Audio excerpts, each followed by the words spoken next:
Hello, and welcome to Politics and Prose bookstore. My name is Nicole Davidow, and I'm an event manager here at the store where we host all sorts of wonderful programming. Make sure to check politics-prose.com for all the good stuff.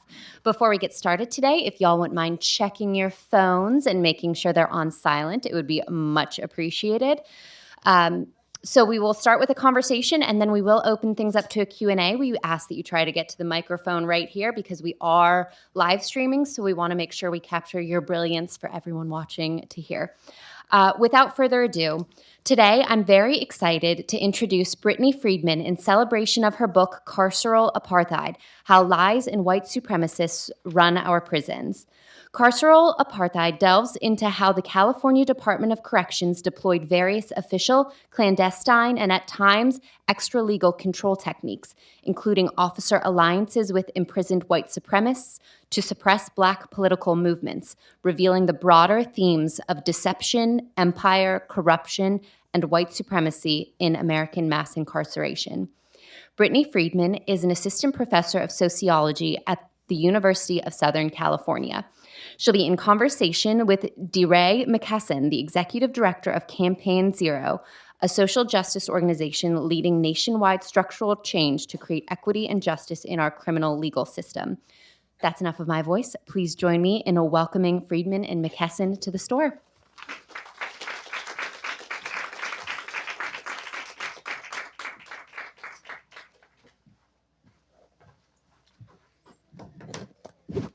Hello, everybody. Woo. It is an honor to be here with Dr. B because I learned so much in this book. And we originally met because Dr. Friedman is one of the leading scholars on pay to stay, that prisons charge people room and board fees around the country. And at Campaign Zero, we've been working with her on this issue. And then she wrote this book and she was like, "Would you do the talk?" And I'm like, "I didn't even know you did this too." So honored to be here. And let's start with, how did you get into writing and researching prisons and jails? So, I have always been fascinated with what people try to hide. And when I was a kid, I used to get in trouble for this. Like, I was perceived as, being nosy, or, when you're a little kid, it's like you should be like seen and not heard.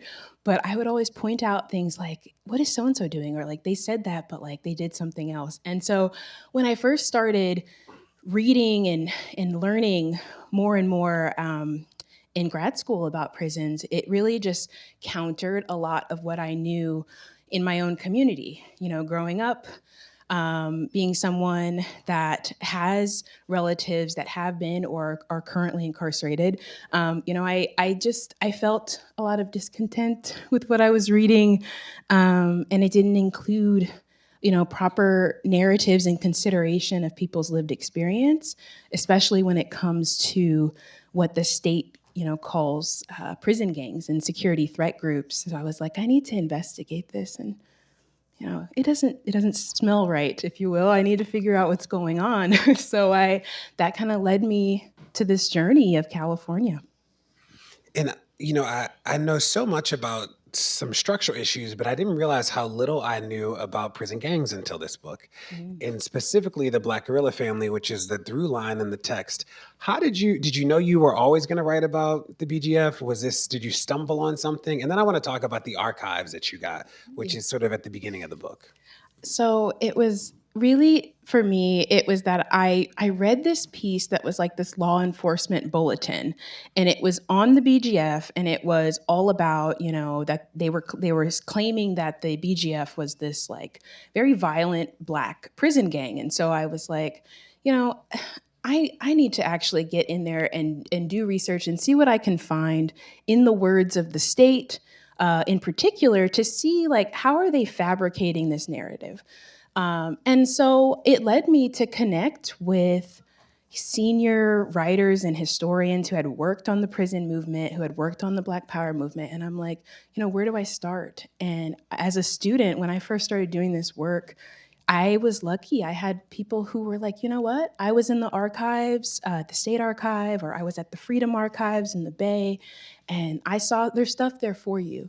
Or I may have talked to this person, and I can see if they would talk to you. And that kind of allowed me to have a foot in the door. And also, I have family on the West Coast, so I had places to stay. I was like a struggling student, so doing my field work, and so I would stay with family and rent a car and drive all over the Bay. Having dinner with people, talking about their experiences in California in the 50s, in the 60s, in the 70s, whether they served time or not. Many people who were in the original Black Panther Party, and me connecting, how does that relate to the BGF? And it was really this awakening for me as a ethnographer and an archival researcher, and someone who truly, I love people. I love getting to know people, and I love interviews. And it just, so that's kind of, I was putting the pieces together, and I realized, the Black Guerilla Family is foundational for our understanding of our state's continual use of racialized violence and torture as a means of political warfare against Black communities, the same playbook that was used against Indigenous communities, against Latinx communities. And so the organizing that happened behind bars was really a culmination of this, because that's the main tool of warfare that we see, not just in the US, but even abroad, is when people are protesting, the state first uses incarceration as a means of silencing people. And so that's what I discovered, like that's really the origin story of the Black Guerilla Family, is the suppression that led to people becoming incarcerated. Now, we're going to talk about the BGF some more, but before we do, can you tell, one of the coolest early stories in the book was about the prison archives. I didn't even think that there would be prison archives. So when you talk about, there's a point in the book where Dr. B makes this argument about that archives can disappear. And I won't tell the story because you should tell the story, but it is a cool story. And I was like, I didn't even think of archives at the prison. Absolutely. So, when you're working, you think, because archives are listed, many are listed as public archives, like publicly funded archives. And so when I was at the state archives in California, I had my IRB, which is your institutional review board that allows you to look at certain documents. And so that gave me an access to documents that were labeled as restricted. And it was an intimidating experience for me to be in that space, because you're being watched in a sense of, I had to sit in the front. I had to copy a lot of things by hand because they're stamped restricted. And, what I was starting to read and uncover for me was just, it was, as a scholar, it was, and as a human being, it was quite horrendous, right? But the language used to describe it was this neutralizing policy language of, these are dangerous people. We need to figure out, how can we identify them? What should we do with them? And all of the prescriptions for them, right? This labeling of people were, indeterminate sentences in solitary, right? And so this is actually in the formal archive. And that's what blew my mind. I'm like, I'm looking at records in the state's own name.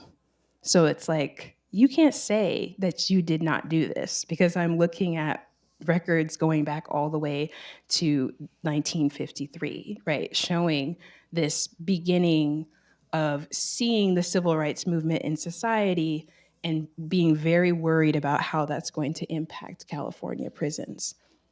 And I learned that archives disappear. Yeah, because some of the documents that I have, and they pretty much, I think I caused a ruckus, because I did an interview right when I was finishing my PhD about the archive and about the use of solitary and adjustment centers. And then I heard from a scholar who's like, I'm trying to find some of these pages. And then I received a notice that they've been embargoed.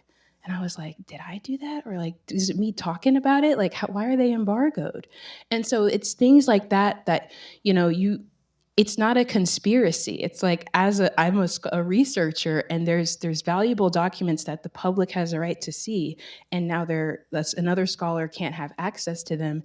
And the only thing that I can think about is like, is this coming about because I'm using my voice to speak about it? There were two things I was like, I'm going to ask you when I talk to you. When you said that you had to copy by hand, were you copying verbatim what you saw? Like, what was that like? Yes, absolutely. I was sitting there just copying, looking, copying, and then as I'm doing this, as I'm saying, I'm being watched because I could get in trouble if I violate any of the policies. If I am caught with documents that have a certain type of coding, I can't take pictures of those. Most of them, the ones that aren't marked like that, I can, right? You can take pictures, you can ask, like, can you scan this for me? Which I have lots and lots and lots of just boxes of papers that I had scanned. But the ones that are marked with this certain stamp of restriction, it's like you need to copy that. Can you give us an And example of what one of those would be like? yes. So something that I found very interesting that I copied was basically a directive coming from attorneys in California where prison officials were consulting on how can we, quote, do away with these cases. And what they're talking about are lawsuits that incarcerated people are filing because their civil rights are being violated, because they're being preemptively targeted for their alleged involvement in the civil rights movement, and they're being disappeared. And they're finding ways, very creative ways, right? Anytime people are being suppressed, people find very creative ways to push back or to get a word out. So they were able to get letters out. So people in the community, and I learned this in my interviews with activists at the time, like they're like, we knew what was going on because we have people on the inside, and also information is coming out in terms of letters. And what's so cool is actually, if you go to the Freedom Archives in the Bay, which I love, the Freedom Archives, like they're a true rebel archive, like what Kelly Lytle Hernandez calls rebel archives. Like they have kept so much on the history of social movements in the Americas and globally, and original documents. And they scan a lot of what they have. But the Freedom Archives like has amazing record of letters written during that time that people are like trying to get the word out. And so it's really an interesting thing when you're doing archival research. It's so important to go to different archives because you're able to triangulate, or in other words, really see across space and time and different types of people, like what truths, if you will, or social facts are emerging and what historical facts are emerging. And it's so you're not relying on just one source.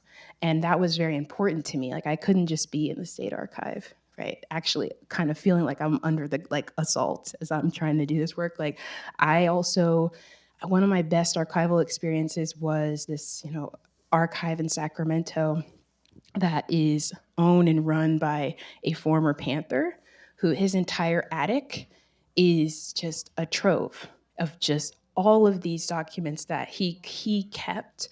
Because I asked him, like, why did you keep this? And he's like, for reasons like this. I'm helping students like you, but I also help my community because I have a record and I lived through this time and I kept this. And I hope that my community, after I pass, I hope my community keeps my house, keeps my archive, because without people like me, like our stories can be lost. Our stories can only be told from one side. And so, that was so impactful to me, beyond my training as a sociologist. It was just impactful. I'm like, yes, exactly. This is why I have to go to multiple sources, if you will, so that I can see the story in a big picture and I can feel very confident in what I put on the page. Boom. Now if you can give us a crash course in what is the BGF, Yeah. real quick, because I realized that so much of my understanding of it was based on what I'd seen in the news and da-da-da, and then I read this and I'm like, oh, I had it wrong. So can you give us like a crash course on what the origin is of the BGF? Absolutely. So, I really feel like the origin of the BGF, at least is where I started in the book. So the Black Guerilla Family, I really start in the 50s, really looking and using the archival data I have on the Adjustment Center to trace how the Department of Corrections devised of these solitary units.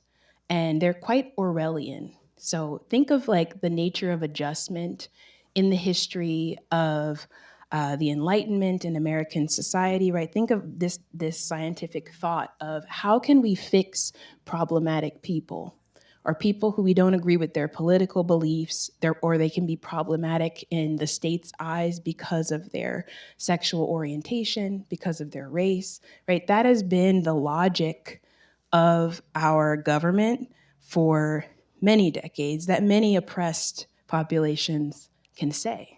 And the Adjustment Center is they began in the 50s as this place within California prisons where people could be readjusted, and readjusted using psychiatric treatment, readjusted using torture in the form of solitary confinement, which would be an indefinite sentence that couldn't be revoked until they passed through the disciplinary committee to see if they were cured.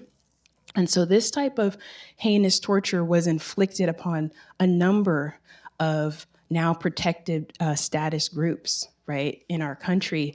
But in 1958, the Department of Corrections becomes very concerned that people who are aligned with the civil rights movement, who are seen as being threatening, are slipping through the cracks, and they should be readjusted as well. And maybe they can benefit from treatment.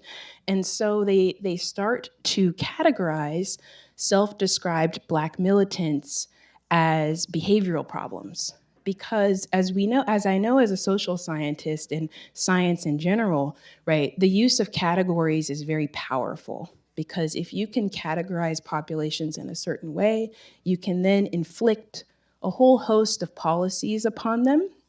And so that's what they did. And once they put out, the first bulletin was actually, it's titled Special Procedures.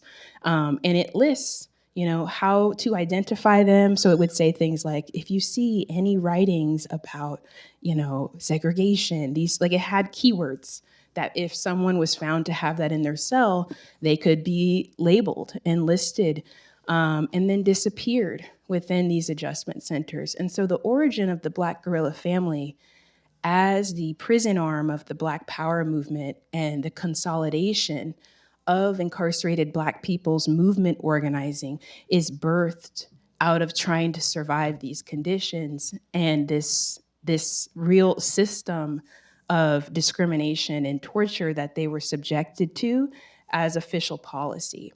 And as I document in the book, it doesn't stop there, right? So it extends to what I describe as extralegal policies. And so these are policies that are not in the official record, but they are routine to the degree that they become institutionalized as routine behavior. And one of the key extralegal policies that incarcerated Black people had to fight against in this scenario were corrupt correctional officers who would align themselves with incarcerated Nazis, incarcerated white supremacists, who they saw as a natural ally because they saw them as having the same mission in terms of wanting to suppress the mission of the civil rights movement, wanting to suppress the belief in Black freedom and liberation. And these attacks went on for a significant amount of years, leading up to some pretty infamous murders in California prisons. And so the Black Guerilla Family formally organizes themselves according to the interviews I did with co-founders who are still living, who are now, elders and elderly. Of like 1970 was their breaking point when they felt that the Department of Corrections is going to allow us to be killed anyway, either by their corrupt officers, either by incarcerated white supremacists who went on to found the Aryan Brotherhood in the 60s in San Quentin. And so this organizing and consolidation into a formal movement structure was their way to survive. And that's what I really show chapter by chapter, is in their own words, in the archival sources. I also spoke to people who were a part of white supremacist groups when they were incarcerated. And so I interviewed everybody just to get a sense of, how was that time for you? What did you see? And all of this was corroborated by people from all sides of the battles, that this is the dynamic of the time. And I think it's pretty powerful, too, when thinking about the rise of white supremacist groups like the Aryan Brotherhood. Like, I always knew it wasn't a coincidence that the Aryan Brotherhood and the Black Guerilla Family are both founded in the same short time period in San Quentin. But this is what I really wanted to understand is, this racial war that's being fueled by the Department of Corrections to their benefit is what fueled both of those organizations to formally organize themselves. And we still have them today. I mean, I try to follow the Aryan Brotherhood in terms of in the news, just in the contemporary. There's been some recent developments, but yeah, it's important to see the BGF in that light. So let's jump around to three big themes that stuck with me. The first is Dr. Nelson. Oh my goodness. I thought about prison doctors before, but this story was completely new to me. Before we tell them about Dr. Nelson, did you know this story before you started to do this research? He was the longest serving medical director at San Quentin and created so many of the practices around eugenics and abuse that the Black people endured, but people in the segregation unit endured. Did you know that story before you started to do this? No. Okay. I didn't know that story. And to be honest, because when I first came across his role and really the importance of him, it's often, this happens to you when you're in the field. You find things and you don't know what they mean, but you're trained and you're taught you just keep everything, because one day all of the puzzle pieces are going to be, they're eventually going to fit. And so when I first uncovered, his Dr. Leo Stanley and his memoir, I was like, what is this? And so his memoir is called Men at Their Worst. I actually have a first edition that's signed. I don't know why I called him Dr. Nelson. His name is definitely no, Dr. but there Stanley. is a Nelson in there. I was like, so I knew. read it. The reason, no, I know you did. The reason I chuckled is because I'm like, there is, but the thing is there's many architect of death in my book. It's okay, DeRay. I knew what you meant. So right. I knew who you meant, but there's. I have a section, I call it Architects of Death. So Dr. Leo Stanley is important because he comes in 1913, he becomes the chief surgeon of San Quentin.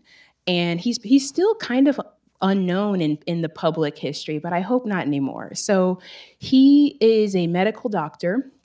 He is coming in with this notion that criminality is the product of people being born a certain way. And this is very much, coming from the classical school in criminology, which gave us like the, phrenological skull charts, all of these things that we know that try to link deviance to skulls, to racial and ethnic background. Like, he's coming from that classic eugenicist framework.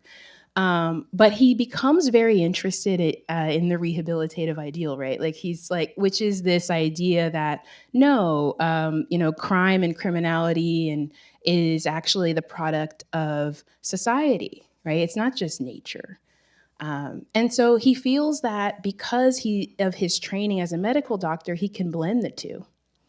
And so in his memoir, which I encourage you actually to take a look, because if you see in his own words, it's shocking. I quote him in the book so you can see how he's thinking at the time when he goes on from 1913 to 1951 when he retired.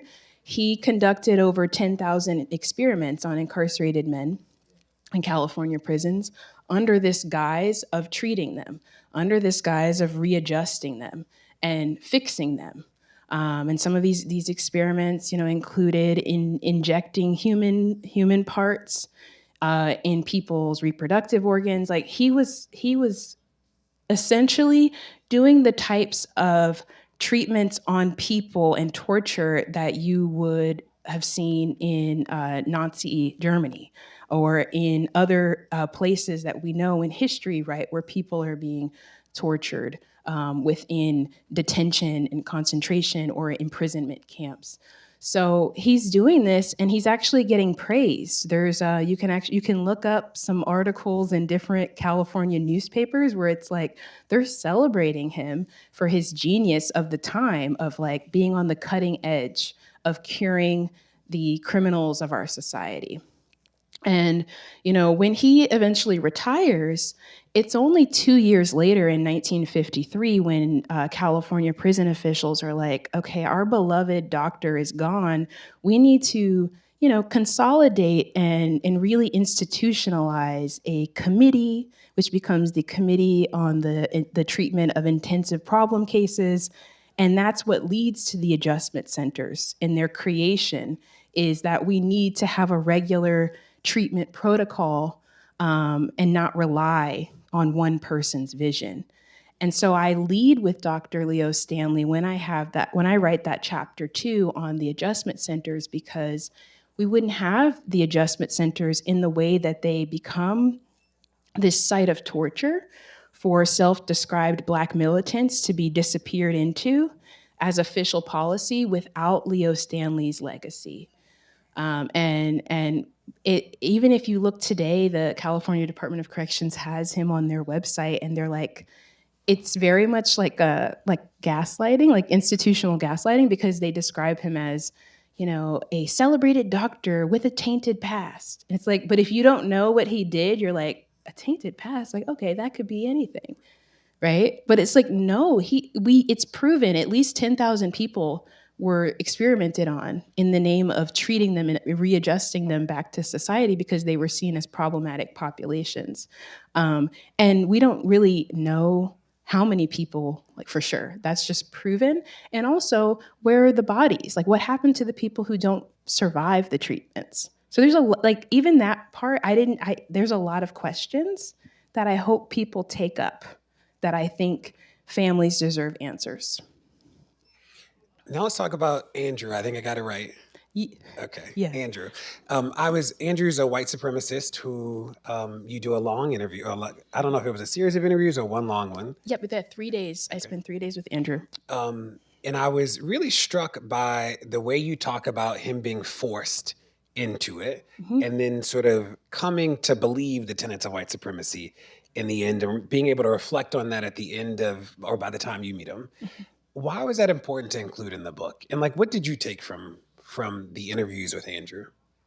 So, the interviews with Andrew, they were so impactful, and I feel like they tested my skills as an interviewer, in terms of, it's my job to create a safe space that allows people to, I hope, show up as themselves to the best that that I can do, and create a space that is not going to cause harm.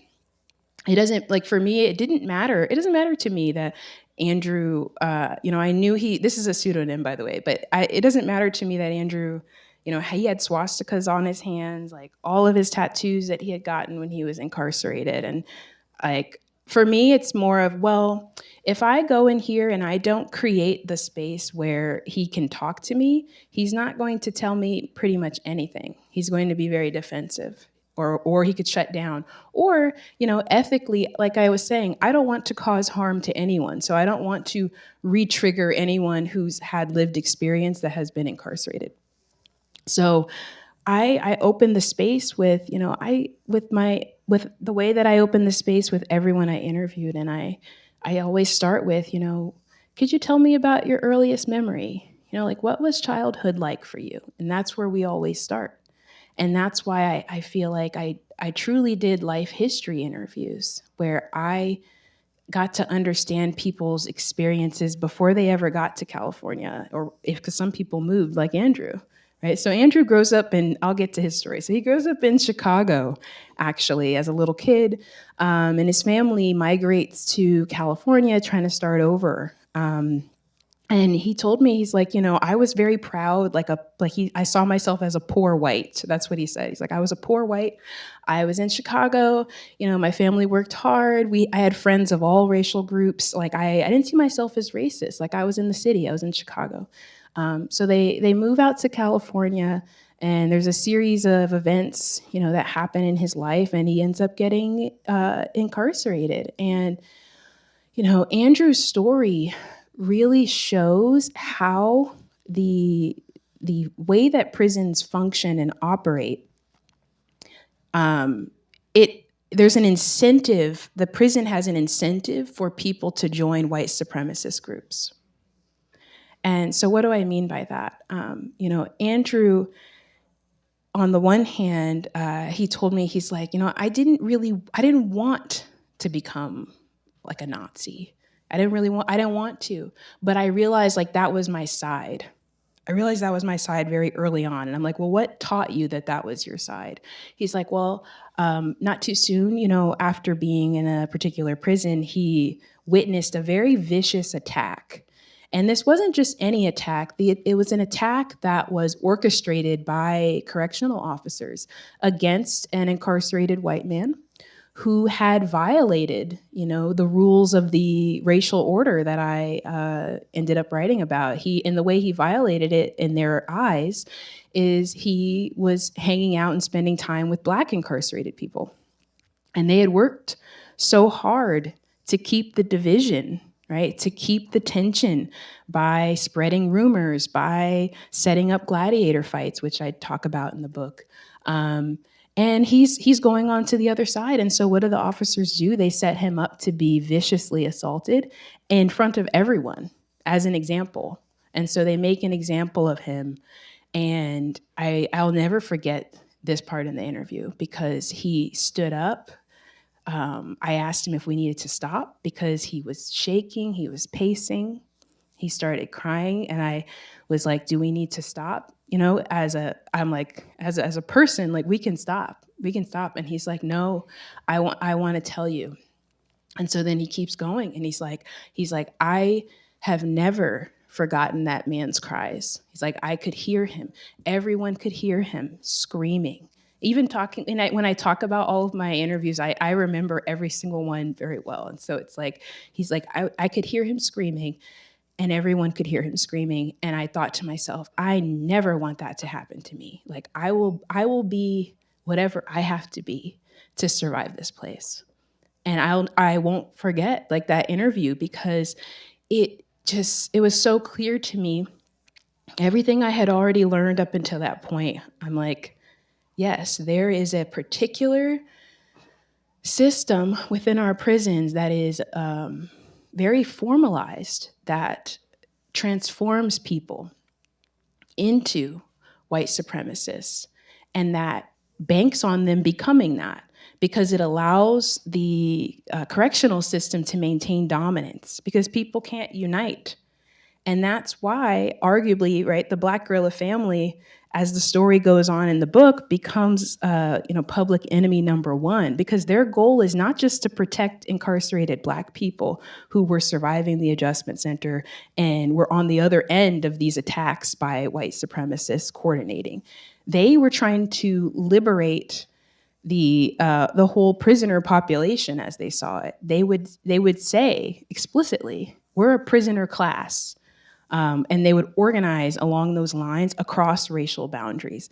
And it's those key moments in their history when they were successful that you would see spikes in attacks, spikes in violence, and in actual murders. And that's a key person who was close to the co-founders of the Black Guerilla Family. Like he's murdered for that. And that's also a catalyst for why they organize themselves. He's murdered for circulating a petition, and he gets a number of signatures, and it's not just Black people signing. It's people across all racial groups that are signing and saying that, yes, the conditions are horrible. Yes, this is happening. And then he's murdered for it. And then the guards even go further into sowing more fights because they are trying to break up this organizing that's happening.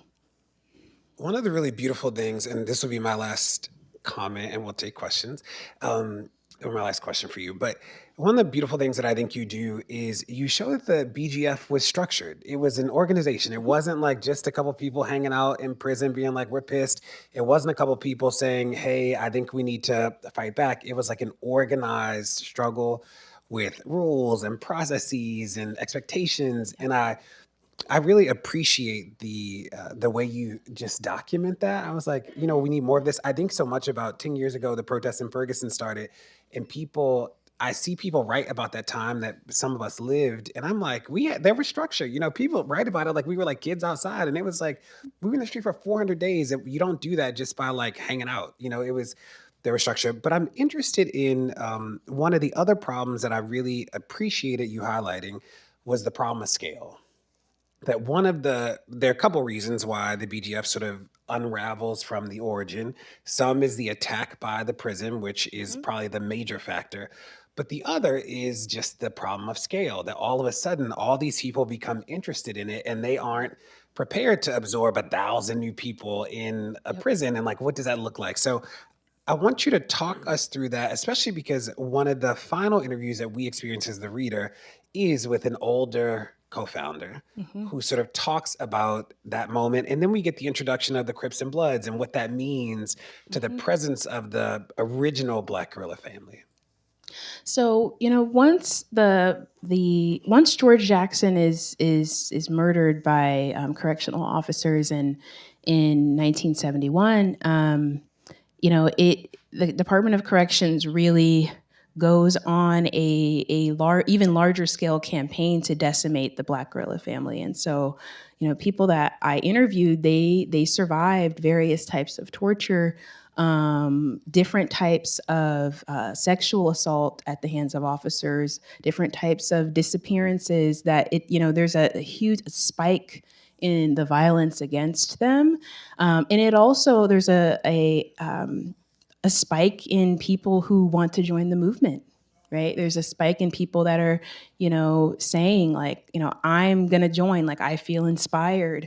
But I think what's interesting is, you know, in the words of the people I interviewed who were co-founders, you know, who were there with George Jackson, they spoke about how there was some difficulty because they felt as though they had lost direction of the movement, direction of where it was going for a particular period of time, and that this was, you know, orchestrated by the Department of Corrections.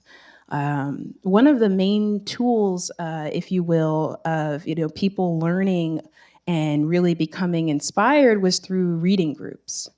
Through political education. It was very important. Even when George Jackson was murdered, you can Google it. Actually, and the Freedom Archives has a really great list. You can see all the books in his cell. Right? He's reading Du Bois. He's reading Durkheim. He's reading Marx. Like this. Didn't you say they banned every book that was in his cell? They banned the books that were in his cell. And to this day, I mean, I have colleagues whose books are banned in California. Who knows what's going to happen to mine? I don't know. But like, I have colleagues who soon after their books get banned in California prisons.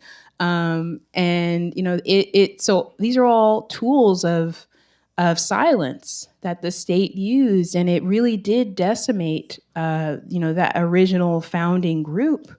And to this day, you know, I could see it in my interviews with people. You know, a lot of my interviews, I cherish them because it's not like I'm just sitting there with my recorder and like it's just very stale environment. I feel grateful because people welcomed me into their homes.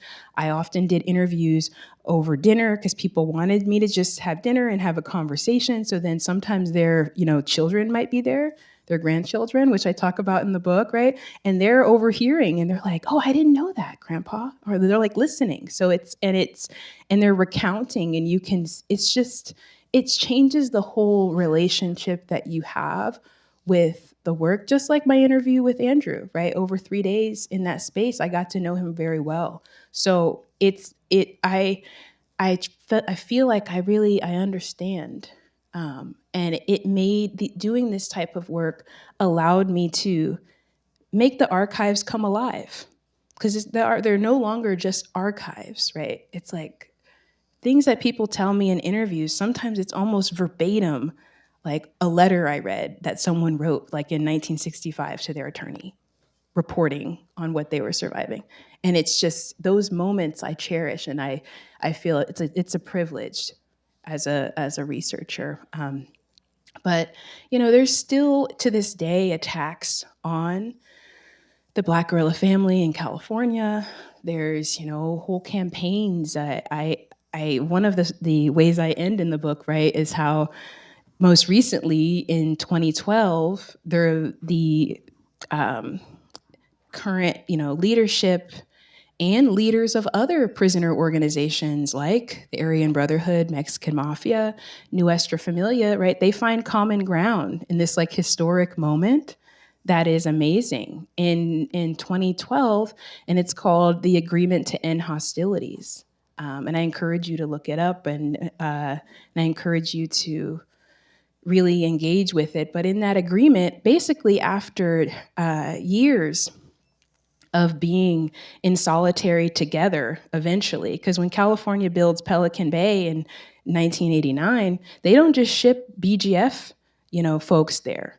They start shipping people who are a part of other organizations and people who, once were their allies against, right, Black liberation. And they realize, wow, we've been fighting these wars back and forth on all these different sides, but the Department of Corrections ends up putting us all in Supermax together. Like, we're all still sitting here 23 hours a day in our cell. And that, if you look on actually the Center for Constitutional Rights, they did these amazing interviews with men who, describe that consciousness that happens. And in their own words, like how they describe, like, wow, we have been fighting and killing each other for decades. And the department benefited from that. And we're all sitting here now. And they signed this very powerful statement basically saying, like, it's a ceasefire. Like, there's no more fighting. That's why it's called the Agreement to End Hostilities. And they signed it, and it ends up breaking down, right? And it ends up, allegedly, it ends up breaking down because officers are orchestrating infighting so that it won't hold. And one of the main people in my book, Hugo Pinel, actually only 3 years later gets murdered by rogue members of the Aryan Brotherhood, and his family files a wrongful death suit.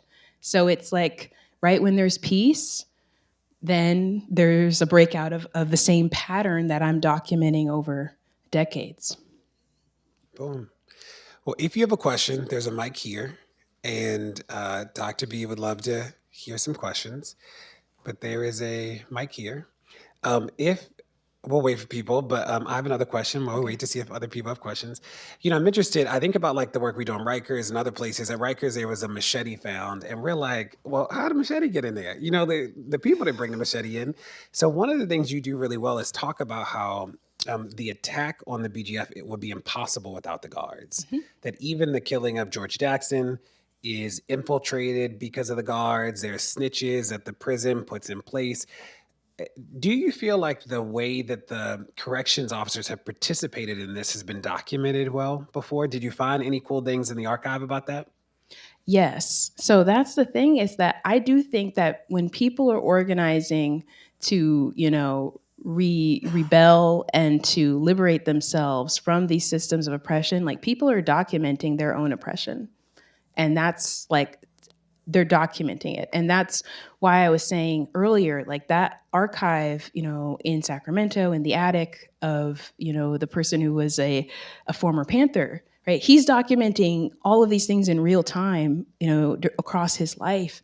I found amazing things even in the state archive, in the Freedom Archives, of people saying, right, officers are arming Nazis with knives, and we just have these little shanks that we have made ourselves, right? We've made ourselves to protect ourselves, but they have street knives. And it's not just one side saying this, right? I have some very good quotes in the book from my interviews and from the archives of incarcerated white people saying the officers, they stir us up in here. They arm the Nazis.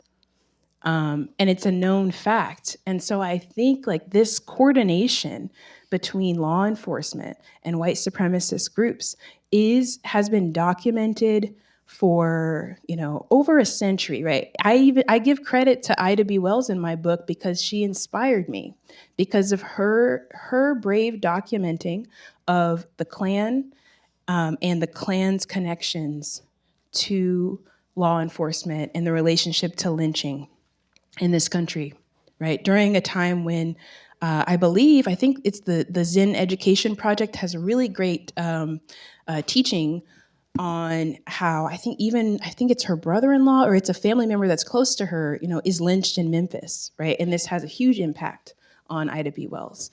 So there's documenting that's been happening, that's been led by Black women, that's been led by Black people, of this is what's happening. These are the connections. It's organized. It's institutionalized. It's not one-offs. It's not bad apples. And so that's why even for me, it's like when we saw the January 6th, right, and we see fist pumping happening between Proud Boys and officers. I'm like, yeah, that's what I'm talking about in my book with regard to prisons. But that's something that we've been documenting ever since we could document anything. And one of my last questions is, can you talk about the ripple effect that the organizing in prison had? I remember Stanley Nelson's documentary Attica. Yes. Blew my mind. Everybody should watch it. Literally, I was like, I didn't know. I mean, it was crazy, the primary footage they had. And when I saw Attica come up in here, I was like, oh, I didn't realize that there actually is a through line to all of this. Yes, absolutely. I mean, because after George Jackson is murdered, right, in August, very shortly after, in 1971, in New York, you have Attica, right? You have the organizing of incarcerated men against this very same system. And that's why I say it's systemic. I use California as an illustrative case because I can go in depth in one state. But we can see these patterns across time, across states in our country. And with Attica, what's so fascinating is if you look at the statement of the men who were eventually murdered largely, right, by the state, a lot of those words are coming from the Folsom Manifesto that is in part written by some of the co-founders of the Black Guerilla Family, right, that I interviewed. And they're like, yeah, if you look at the statements, and this is a known fact. And there's some really great historiography and anthropological work by Heather Ann Thompson and Orasami Burton on Attica. And so it's like if you read my book and you see kind of where my book stops, and the next book, right, is one of those two books, or both, I would actually say, because it's just showing you what happens and how the murder of George Jackson, how it really acts as a catalyst. And then how the state reacts in such a violent way with Attica and what happens in California, as I talk about. And just like you document here, what blew my mind about Attica is that they filmed it, that they documented so much of it. I was like, well, that feels nuts. Are there any stories that didn't make it in the book that you were like, beautiful story, it's important, but I've already sort of nailed the topic, so I just can't include it in the book? Yes, I feel like, so there were some interviews where they're so impactful that in terms of, just because I had so many hours and hours of transcripts, and some stories that I wish I could have like really highlighted. And one that stuck with me in particular was a man that I interviewed who talked to me about his experience as being, indigenous in California, and like the pain that he felt during his incarceration because he was coerced by officers to pick the white side. And like there's stories like that, right, of people who aren't fitting in this black-white binary that the officers are creating, of like how they're forced to choose sides, and how it can be like an incredibly, I mean, everything I describe is painful, but it can be a painful experience in terms of identity, of what people are coerced to do in order to survive and actually deny who they are, because that's, the purpose of incarceration. It's how incarceration works. You're stripped of your identity on purpose by the state. Your name is taken away. You're given a number. But as I show, they very well make sure you know which racial identity you align with and which side that you're on. Boom. Any questions? Okay. Thank you. Hi, thank you for writing this book and for the empathy that you bring to the topic. I wonder if you could talk a little bit about the concept of carceral apartheid. And because when I first heard it, I thought of a local case. So here in DC, the the DC jail population is primarily Black, over 90% Black. But then on January 6th, when the uprising happened, and a bunch of people were incarcerated, the January 6th group, a majority of those people were white, and they were actually held in a separate facility. Like, they were originally incarcerated together, but then a decision was made at the jail level to take all of the January 6th people and put them in a newer, better part of the prison. So that, for me, certainly, I think carceral apartheid because it happened in a jail and it's segregation, but I'm not sure if your concept would encompass that. Yes, I think absolutely that. Yes, absolutely, it would encompass it. In my conceptualization of carceral apartheid, I think of it as it is this tool, right, to decimate and create division using deception of political targets, right? And it's achieved through these official means in terms of official policies such as housing assignments, solitary confinement, sentencing, right? It's also achieved through extralegal policies, which could include these alliances across race. They can include arming white supremacists.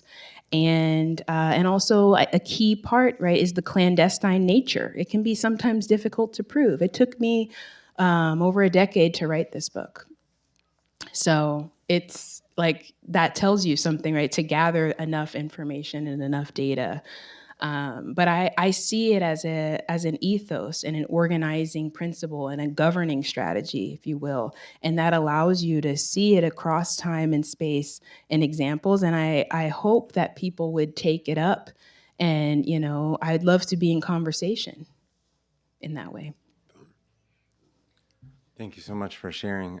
You just started to touch on this when you mentioned the American Indian person that was pushed towards the white supremacist, but where did that leave?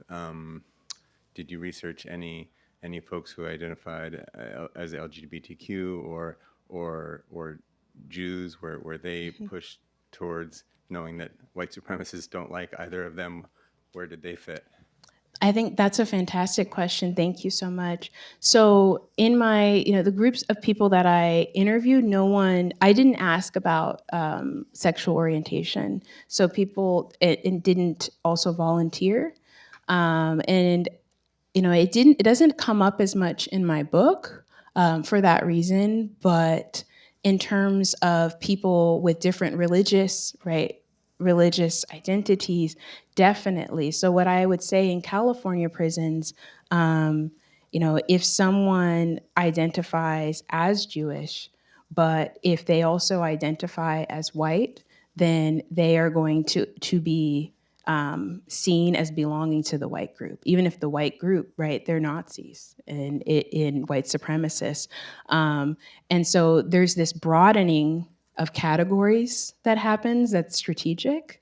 And very much it is, dominated by race. Same as if someone is Black and they're Jewish, right? They're going to be seen as belonging to the Black group. And so that's another thing that just fascinated me about those divisions, but also how officers, as I described in the story of Andrew, right, are working to keep them so firm and in place that people are terrified to challenge it. Not just because, as we hear in stories or even watch in movies, it's because they're afraid of getting attacked by another incarcerated person. It's I'm showing no, they're afraid of the officers orchestrating an attack happening to them by another incarcerated person because of this. So, but thank you. That's a great question. And I think we have one more question. Hello, my name is Alan. Thank you for coming today. My question is, if you could elaborate a little bit more on the disappearances. You sort of like alluded to, did people like reappear, or were they just disappeared forever? And then what, I guess, happened to them? Were there any stories of accountability that you sort of found from these people? Thank you. Yeah, of course. So that's a wonderful question. So many of the disappearances that I have documented, people do eventually reemerge, but their the reason I call it a disappearance and the reason that they call it a disappearance is because they're being held in solitary on indeterminate sentences. And an indeterminate sentence is, it's for someone who receives it, it's absolutely terrifying, right? Because it means that the state can hold you in wherever they decide to hold you and place you.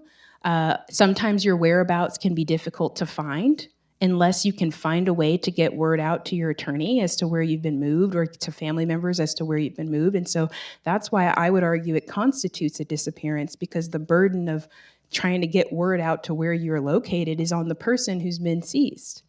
And the ability to get out is extremely difficult. Because you have to go before the same disciplinary committee that seized you in the first place and presented all of this evidence as to why you're threatening. And the evidence often is it's very flimsy. It's like, are you caught with a pamphlet from some like organization on the outside, like the US Foundation at the time, right? Are you caught with a pamphlet? Are you caught with a pamphlet that has any quotes from Martin Luther King? Like this is what I'm talking about when I'm saying like you could be removed and seized and this constitutes a disappearance. Things that like we hope that our children are able to read in school, like that can get you removed. And also, many people, once Pelican Bay is opened, if they're already in solitary in particular, they're getting transferred there. To Pelican Bay, which is 23 out of 24 hours a day in your cell. And I encourage you to look up images of Pelican Bay. There's some horrendous images of like what I'm talking about when I'm saying in your cell, because it's not the type of cell that you normally have in a prison. It's in some cases it can be almost like a caged box where you're just like in a very small caged box, and that's where you are for 23 hours a day. And so I would argue, and people argue and their attorneys argue who are pushing back against this, right, that this constitutes a disappearance. And in the archival record, and especially for people who study prisoners' rights, there's been scores of lawsuits over the years, and really led by like some landmark cases against this. But ever since, I believe I don't want to misquote the date, but I believe it's 95 or 96, it's the PLRA passes, which is a federal law, which makes it incredibly difficult for people to file lawsuits against corrections departments. Because their cases can be thrown out if they do not, quote unquote, exhaust the grievance procedures of the Department of Corrections or of their institution. And so basically that's what you're saying. What you're saying is that if someone is a victim of their institution and they don't go through the institution's administrative grievance process, then if they bring a lawsuit, the judge can just toss it. And so if you look at the history of these cases, which is still, that law still exists. So there's been horrendous cases of people having documented abuse at the hands of correctional officers, and it's thrown out because like they didn't exhaust the grievance process. But you're basically asking people to ask their abuser to do right by them in an administrative capacity, which I think many survivors of various assaults on the outside, right? People who've survived sexual harassment, sexual assault in the workplace, like ask you to go through a grievance procedure at your job. What if it's your boss? It's just that's the idea of it, and it's one of the laws that it's not talked about a lot in the public. But people who are prisoners' rights attorneys, it's like if we could somehow get that law overthrown, it could make a real impact in people's ability to start using again the legal system. to fight back. And as we close, if you can give people one thing you want them to take away from the book, and then we will give it up for Dr. B. So something I want people to take away, and the way I end the book, I call it an invitation to awaken. And I do this because even though everything I'm documenting is so horrendous, I don't want people to feel like there's no hope. I want people to see that, right? Like, people survived all of this and they were still organizing. They were still organizing like across racial and ethnic boundaries. They were doing their best to fight the division that is so deadly in our society. And so I want people to know that, like, you do have a role. All of us have gifts. All of us have a role to play as we move forward in our society. That, division and illusions and disinformation don't have to keep us apart. That, for me as a person, the true currency of our world is love, is healing. And I believe that if we can embody that in our movement organizing, how we're moving across groups, we could change the world. And I felt so inspired by everyone I talked to, everything I learned from writing my own book, that division really is the heart of the destruction of any community, right? Any nation. In America, this is an empire. So I would say any empire. The empire is built using division, and it's going to tear it down too. So I want people to feel like, you have a role to play in your everyday actions. They matter. One little thing you do can radically transform a future outcome. Boom. Let's give it up for Dr. B. Thank you both so much. This was wonderful. Everyone, please go get a copy of this very important book for yourself, for a family member, for a friend, from one of our fabulous booksellers up there at the checkout counter.